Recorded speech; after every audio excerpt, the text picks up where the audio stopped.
मैं आपको एक सच्ची और एक भूतिया की कहानी सुनाता हूं। कहानी सुनने से पहले चैनल को लाइक सब्सक्राइब करना ना भूलें।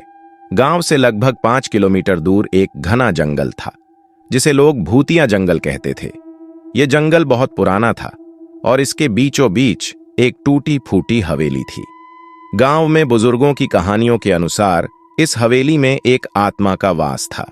रात के समय वहां से अजीब अजीब आवाजें आती थीं, कभी किसी के रोने की तो कभी किसी के हंसने की। कोई भी व्यक्ति वहां जाने की हिम्मत नहीं करता था। हिम्मती दोस्तों की टोली गांव में 4 दोस्त रहते थे, रवि, अर्जुन, नीलेश और सोहन। वे बहुत जिज्ञासु और निडर थे। जब उन्होंने हवेली के बारे में सुना तो उनकी जिज्ञासा बढ़ गई। वे हमेशा रहस्य सुलझाने के शौकीन थे, इसलिए उन्होंने तय किया कि वे आधी रात को हवेली जाकर सच्चाई का पता लगाएंगे। उनके परिवार वालों ने मना किया, लेकिन दोस्तों ने चुपचाप योजना बना ली। एक रात जब पूरा गांव सो रहा था, वे चारों टॉर्च, लाठी और कुछ खाने पीने का सामान लेकर जंगल की ओर निकल पड़े। भूतिया हवेली में प्रवेश जंगल में घुसते ही अजीब सन्नाटा था। केवल झींगुरों की आवाजें और दूर से उल्लू की हू सुनाई दे रही थी। जैसे जैसे वे हवेली के पास पहुंचे, अजीब ठंडक महसूस होने लगी। हवेली बहुत पुरानी और जर्जर थी। खिड़कियों के कांच टूटे हुए थे, दीवारों पर काई जमी थी और दरवाजे पर जंग लगा था। रवि ने धीरे से दरवाजा खोला और चरमराहट की आवाज पूरे जंगल में गूंज उठी। अंदर घना अंधेरा था। चारों दोस्तों ने अपनी टॉर्च जलाई और धीरे धीरे अंदर बढ़े।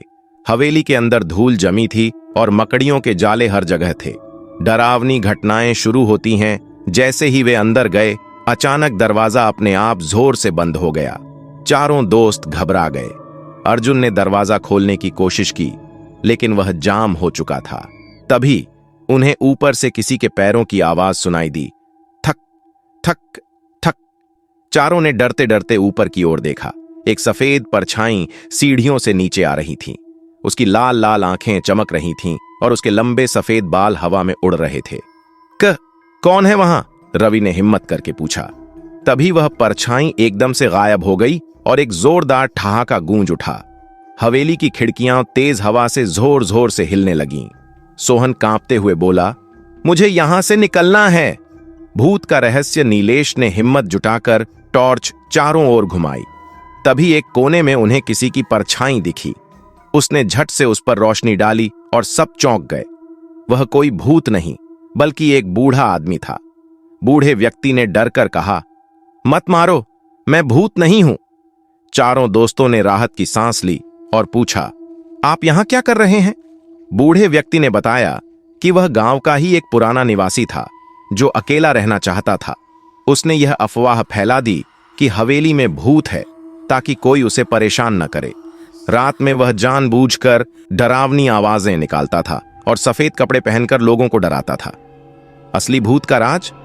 सबको सच्चाई पता चलने के बाद वे गांव लौटे और सबको यह कहानी सुनाई। गांव वालों ने बूढ़े व्यक्ति को अपने साथ बसने के लिए मना लिया और फिर से वह हवेली वीरान हो गई। लेकिन कुछ महीनों बाद एक लकड़हारे ने बताया कि उसने हवेली के पास सच में एक सफेद परछाई को देखा है, जो हवा में तैर रही थी। तो क्या वह असली भूत था या कोई और राज छिपा था? यह रहस्य अब भी बरकरार है। अगर आप इसका पार्ट 2 देखना चाहते हैं तो कमेंट करके बताइए।